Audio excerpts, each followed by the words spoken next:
Hey, I am David Tinsley with Lenders Cooperative. We've been going through a series discussing the changes from the previous 5010.7.1 SOP compared to the new SOP 5010.8.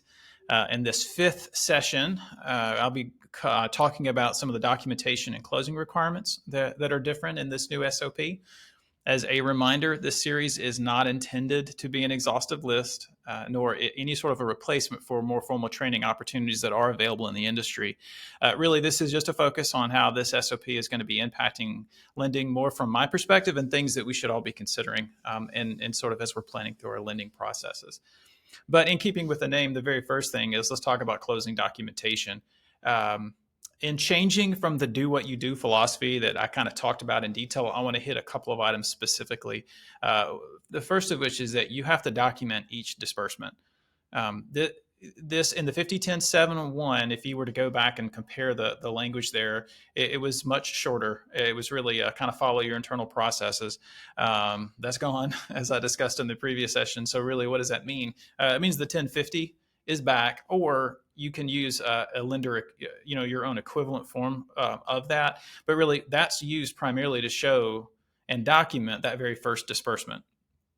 And if there are subsequent disbursements, you've got to document them too. And ultimately, those need to be attached to the original 1050 associated with that loan, so that every dollar is documented. I mean, and this is again not exhaustive, but you're talking about the amount, the timing of it, what it was used for, who received the money.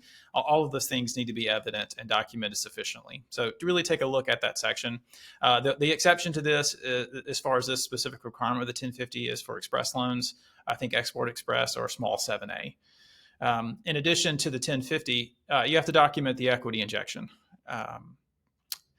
There's a lot involved in that. If you recall the previous SOPs prior to 5010.7, this is going to look a lot like that. I can't say that it's exactly word for word, but it's pretty close. Reading through it, you'll feel right at home if you're familiar with that process. But this is for all loans where equity injection is required. It must also be documented. Another one is the tax transcript verification. It's been fully reinstated. So basically, all 7A loans prior to that first disbursement, the tax transcripts do need to be verified. Another one is environmental requirements. Just suffice it to say that probably warrants a deep dive all into itself. Let's just say take a close look at that. That is important. Some of the things materially it's staying the same, but there's some clarifications, and I would say there's some nuance to that, and so that's probably something we're going to follow up with just for the sake of the brevity. We won't be able to dig into that deeply here. All the other required forms that were there previously, they are still there, with the exception of that 601 form, which has been removed. So I guess depending on where you line up there, that's one lesser thing amidst all of this other documentation that actually is lesser compared. So that's that Form 601.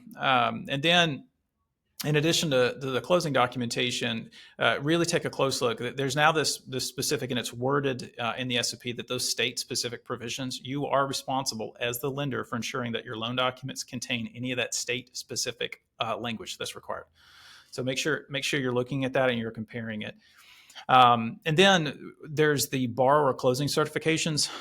So this is in Section B under the 7A program, where it's that loan program specific requirements. And then under that, I think it's a Section D, like number 8. This is a long list, but the lender, you as the lender, must obtain these certifications and agreements from the borrower prior to disbursement of loan proceeds. So this all has to be outlined before it's dispersed.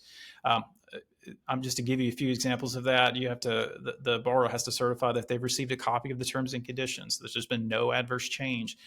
There's no delinquency on the child support, like they're current on their taxes, environmentals and compliance. There's no known issues, and the list goes on. This section is worth taking a close look just to make sure that you're addressing all of the items. It goes on for several pages. So really, I mean, hopefully this kind of gives you an idea that this is, again, not exhaustive, and it would take considerably longer than that. And I think we are going to take some time in this final session. I'm going to take some time aside, and it's probably going to be a bit of a longer one, covering the miscellaneous items that don't really cleanly go into any one spot. But I do thank you for following along with this issue. This series, based on the questions that we end up getting from this, we'll probably do some deeper dives in particular topics where we may have touched on it, but not to the satisfaction of everybody. So we'll see what comes from that. Also, check out our 30 Minutes at Noon series. On this very next one, we're going to be discussing many of these topics in more detail with a couple of other industry professionals. And as always, if you have any questions, feel free to email me at the address here. Or if you want to visit our site, there is a question submission form that you can use there. And thank you for watching this series, and I will see you in the final session soon.